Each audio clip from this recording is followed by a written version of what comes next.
नमस्कार, मैं हूं संजय शर्मा। आप देख रहे हैं 4PM न्यूज नेटवर्क।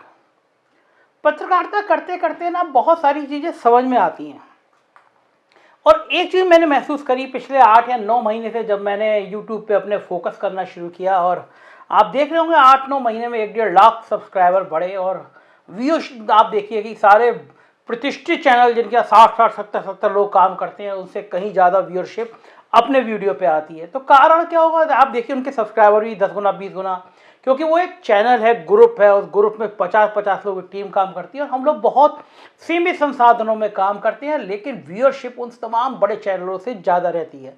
मतलब कोई ऐसा वीडियो जो प्रतिष्ठित चैनल है जिसके सब्सक्राइबर हमसे 1000 गुना 10 गुना ज़्यादा बड़े हैं, लेकिन उनका वीडियो चलेगा तो उस पर लोग देखेंगे 2000।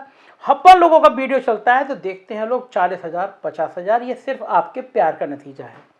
तो मैं आपको बात बता रहा था पत्रकारिता करने के फायदे क्या क्या होते हैं। और जब आपके ऊपर ये भरोसा लोगों का आ जाए कि आप सच दिखाएंगे, जो सूचना वो देंगे वो गुप्त रखी जाएगी, उनका नाम नहीं बताया जाएगा, तो यकीन मानिए इतनी सूचना मिलती है आपको कि आप हैरान रह जाएंगे। आजकल मेरे साथ यही हो रहा है। मेरे साथ मतलब 20 कम से कम खबरें ऐसी आई हैं जो धमाके करने वाली हैं। आज ये आई कि मुख्यमंत्री के बहुत करीबी एक अफसर हैं, उनके भाई दिल्ली में तैनात हैं, उनके तार यहाँ वन विभाग में काम करने वाले एक डीएफओ से जुड़े हैं, उनके सस्पेंशन से एक लंबा खेल है। तो मैं इस पर काम कर रहा हूँ, 1-2 दिन में वो चीज़ आएगी। आज मुझे एक बहुत भयंकर विस्फोटक खबर पता चली है। मैंने इन दिनों में काम किया, मैंने ईडी के कुछ लोगों से दोस्ती करी, मैंने इनकम टैक्स से दिल्ली के कुछ बड़े अफसरों से दोस्ती करी, मैंने डीओपीटी में कुछ अपने रिश्ते बनाए, दिल्ली गया। दिल्ली में जाने के बाद बहुत सारे ज्ञान खुलते हैं। आपके संग के जो दोस्त होते हैं वो आपके रिश्ते बनाते हैं और एक बार आपका लिंक बनता है, चाहे वो आईबी में बने, चाहे वो डीओपीटी में बने, चाहे वो सीबीआई में बने और चाहे वो ईडी में बने, तो आपको ढेर खबरें मिलती हैं। मैंने पिछले 1 या 1.5 महीनों में जो रिश्ते बनाए दिल्ली की इन एजेंसियों से, वो शायद मैंने पिछले 15 सालों में नहीं बनाए होंगे। और मुझे पता चला कि हम लोग बड़ी सतही पत्रकारिता करते हैं, असली खेल तो वहाँ बैठे बड़े लोग करते हैं। एक आदमी है यहाँ के एक बहुत बड़े नौकरशाह का बिजनेस पार्टनर, उसने एक दिन में 13 कंपनियां एक दिन में रजिस्टर्ड हुई हैं। बहुत बड़े जमीन का खरीदने का स्कैंडल है, मैं लगा हूँ पड़ताल करने में। तो मतलब ये सब चौंकाने वाली चीज़ें थी। तो मैं बात कर रहा था आपको कि वो बड़ी खबर के जो मुझे आज पता चली। मुझे पता चला कि अगले 15 से 20 दिन या मैक्सिमम 1 महीने के अंदर अखिलेश यादव के करीबी लोगों के यहाँ ईडी और इनकम टैक्स छापा मारने जा रही है। मैं फिर कह रहा हूं कि मैं खबर केवल मेरे सूत्र बता रहे हैं, मैं उसके आधार पे कह रहा हूं और मेरे सूत्र बहुत पुख्ता हैं। मैं फिर कह रहा हूं, चुनाव पास आए और ईडी और सीबीआई अपना होना ना दिखाए तो फिर उसका फायदा ही क्या। तो अखिलेश यादव के करीबी कुछ अफसर, कुछ राजनेता, कुछ ठेकेदार रडार पर हैं। इनके फोन कुछ दिनों से टेपिंग में हैं और अब बहुत जल्दी ईडी और इनकम टैक्स एक साथ छापा मारने की तैयारी कर रहा है। दरअसल भारतीय जनता पार्टी को समझ में आ रहा है कि इस बार यूपी में पत्ते पिट गए। अखिलेश यादव ने बेहद सदी हुई रणनीति के तहत जिस तरह से पिछड़ी जातियों को एकजुट करना शुरू किया, मुस्लिम उनके पीछे 100% खड़े थे, उससे बीजेपी में हड़कंप मच गया।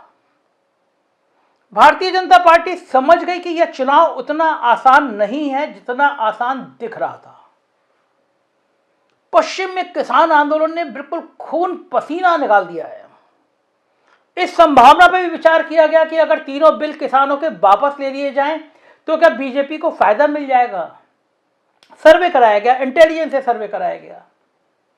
पता चला कि अगर तीनों बिल वापस भी हो जाएंगे तब किसान पूछेंगे कि जो 700-800 किसान मर गए, कुछ ने आत्महत्या कर ली, कोई बीमारी की वजह से मर गए, मतलब किसान आंदोलन में 800 लोगों की मौत हुई लगभग। तो किसान पूछेंगे अगर आपको ये तीनों बिल वापस लेना था तो उन 800 किसानों को शहीद क्यों कराया गया, क्या कारण था। मतलब चुनाव की दहलीज पे आप खड़े हैं, 2 महीने बचे हैं, तो आखिर सवाल तो आपसे किए ही जाएंगे। तो बीजेपी परेशान थी कि पश्चिमी उत्तर प्रदेश में सफाया हो रहा है तो पूर्वांचल में भरपाई करेंगे, लेकिन अखिलेश यादव ने पूर्वांचल में भी गजब के शॉट लगाए और बड़े बड़े नेताओं को अपने संग किया, खासतौर से पिछड़ी जातियों के। तो बदनामी कैसे की जाए अखिलेश यादव की? तो बंगाल में एक ही अस्त्र काम आया, ईडी और इनकम टैक्स और साथ में सीबीआई। तो उत्तर प्रदेश का व्यू प्लान तैयार हो गया है, ब्लू पॉइंट बना दिए गए हैं और रिवर फ्रंट खनन को लेकर कुछ आईएएस अफसरों के घरों पर, उनके दफ्तरों पर, ठिकानों पर सीबीआई या ईडी बहुत जल्दी रेड करने वाली है। चुनाव से पहले ये एजेंसियां लगातार इस तरह का इस्तेमाल पॉलिटिकल पार्टियां करती रही हैं। जो सत्ता में होता है वो बखूबी इस्तेमाल करता है, इसीलिए सुप्रीम कोर्ट ने एक बार सीबीआई को तोता भी कह दिया था। मगर यही तोता फिर से कांव कांव करने को तैयार है। आप दिल थाम के बैठिए, ये तोता फिर कांव कांव करेगा। उत्तर प्रदेश पे छापे पड़ेंगे, अखिलेश यादव को घेरने की रणनीति बनेगी। 5 साल पहले इसी तरह अखिलेश यादव को चुनाव गेम से बाहर करने के लिए नोटबंदी लागू की गई थी, जिससे सपा बसपा के पास चुनाव लड़ने के पैसे ना बचे।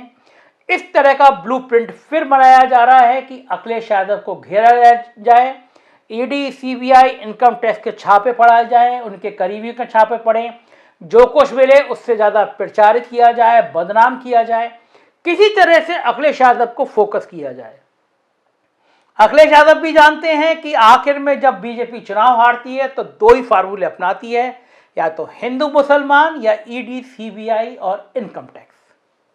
हिंदू मुसलमान करने में बीजेपी पीछे नहीं है। राष्ट्रीय कार्य समिति की बैठक में मुख्यमंत्री योगी आदित्यनाथ का कद बढ़ाया गया और कार्य समिति से सीधा लैंड उन्होंने कैराना किया। कैराना में गए, पलायन का मुद्दा उठाया, बड़ा हिंदू मुस्लिम का दर्द बताया। लोगों ने कहा 4.5 साल बाद योगी जी याद आई आपको कैराना की, जिस कैराना के दम पर आप चुनाव जीते थे, 4.5 साल बाद उस कैराना में आप आए हैं। मैंने बाद में मालूम किया योगी जी की सभा के बाद कि हिंदू मुसलमान के तापमान में कितनी बढ़ोतरी हुई। मेरे लिए बड़ी हैरानी की बात थी कि लोग कह रहे थे कि इनके पास इसके अलावा मुद्दे क्या है। एक साहब थे, उन्होंने बड़ी मजेदार तरीके से बताई। उन्होंने कहा कि आपकी मुट्ठा, आप जादू करो, आप यूं मुट्ठी खोलोगे एक कबूतर उड़ेगा, कुछ दिन बाद फिर मुट्ठी खोलोगे पता चलेगा कबूतर उड़ेगा, तीसरी बार खोलोगे फिर मुट्ठी कबूतर उड़ेगा। तो लोग मान लेंगे कि आप जब मुट्ठी खोलोगे तो सिर्फ कबूतर ही उड़ेगा। तो गांव गांव में ये बात कहने लगे लोग, इनके पास कुछ नहीं है, अब ये हिंदू मुसलमान करेंगे, भारत पाकिस्तान करेंगे, तालिबान करेंगे, धर्मांतरण करेंगे। ये किसी भी तरह कोशिश करेंगे कि आप कोरोना पे बात मत करो, आप बहती हुई लाशों पे बात मत करो, आप ये मत पूछो कोरोना में आपको वेंटिलेटर नहीं मिले, दवाएं नहीं मिले, आप ये मत पूछो कि कड़वा तेल 250-250 रुपए क्यों बिक रहा है, आप ये ना पूछो कि गांव गांव में फसलें क्यों खराब हो गई हैं। तो जाहिर है कि केवल हिंदू मुसलमान करो। और दूसरी व्यू रचना, income tax, ID, CBI, ED, income tax, इनसे घेराबंदी करो।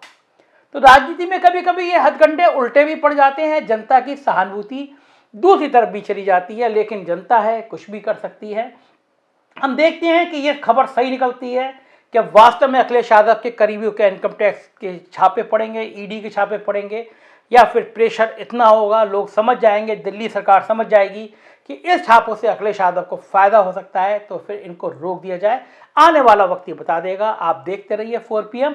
और आपको लगता है ये बेखौफ चैनल है, सच बोलता है, तो एक नीचे स्क्रिप्ट चल रही है, इस पर एक मैसेज करिए, थोड़ा आर्थिक सहयोग करिए, जिससे हमें भी मजबूती मिले आपके साथ खड़े होने में।